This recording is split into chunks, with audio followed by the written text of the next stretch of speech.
The ceasefire with Iran ending abruptly last night after the terror regime launched a surprise attack on U.S. bases. U.S. Central Command says every missile was intercepted. President Trump telling Trey Yingst, quote, "We're going to beat the effing shiitakes out of them." Here's the prez. We're going to be hitting them very hard because it's our turn to hit them. They know it's coming. They're asking us not to do it, but, they tried shooting it last night, so it's our turn. And we'll see if we get there with an agreement at some point, but we're going to hit them very hard. Dana, is it just me, or is this becoming a sort of background noise? Like you're looking out your apartment window and there's these people playing pickleball, back and forth, back and forth. Annoying noise. And I'm not saying I'm proud of it. I'm just saying, like, has this become mundane? When you were reading that, I was like, we've heard this. I've had a deja vu moment. But Yes. Here, I think where we are and what the president is alluding to is that through the president, the United States is extending olive branches. And Iran wants to light the olive branch on fire. And Iran plans to prolong the pain. And the president has been super patient, but at some point, something's going to have to change. Yeah. And he has the power to change it. No. Harold, this reminds me of a time a couple years ago. I got in a fight with a guy downtown. I had no idea he was a masochist. So I just kept beating the crap out of him, and he said more. I feel like that this is the situation with Iran. They just have a tolerance for pain. They don't mind it. It could very well be that we have misjudged and miscalculated some of this.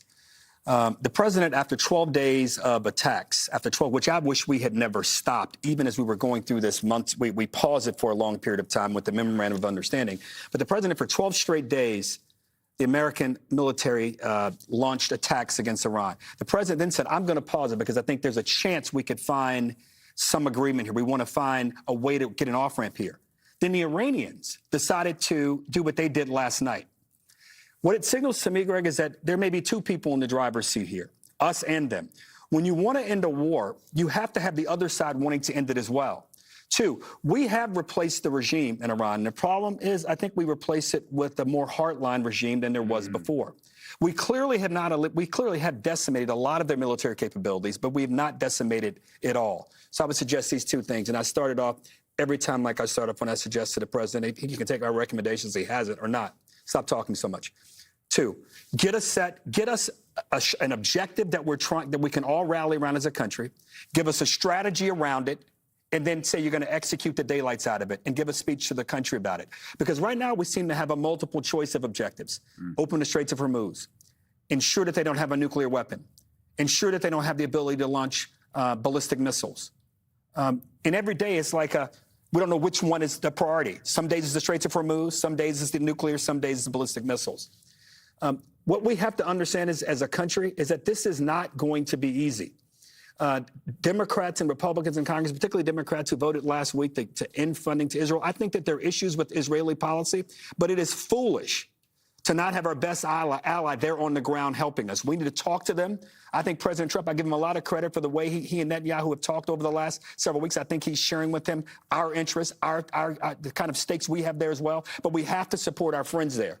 But, Mr. President, stop telling everybody what you're going to do and just do it. And then tell the American people, all of us who want to be supportive, what is our objective, what's the strategy, and then go execute and stop talking so much. Jesse. Well, you're bored of the war, obviously, so just talk to these people. Well, not those 5 million.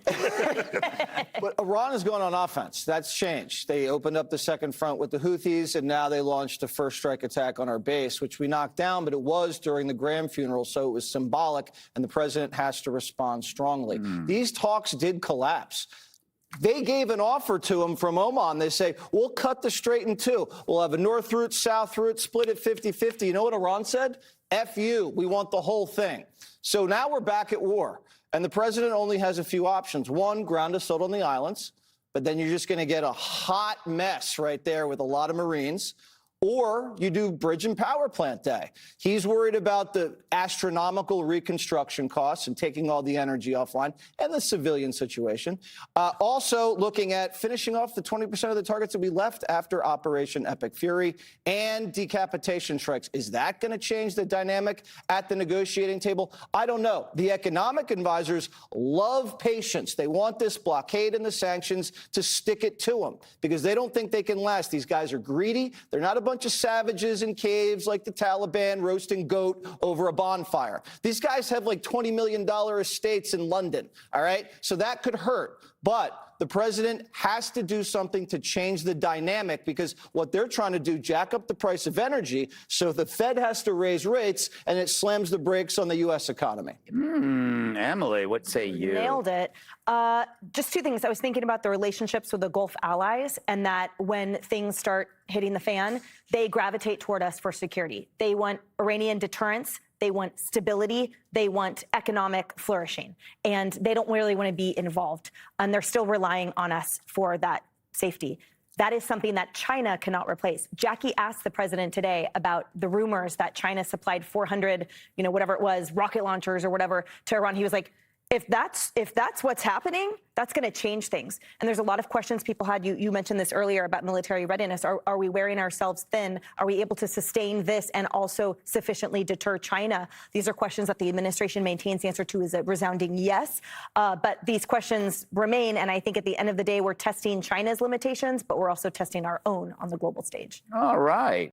Be sure to like and subscribe for all the Fox News latest on YouTube and catch full shows streaming now on Fox One.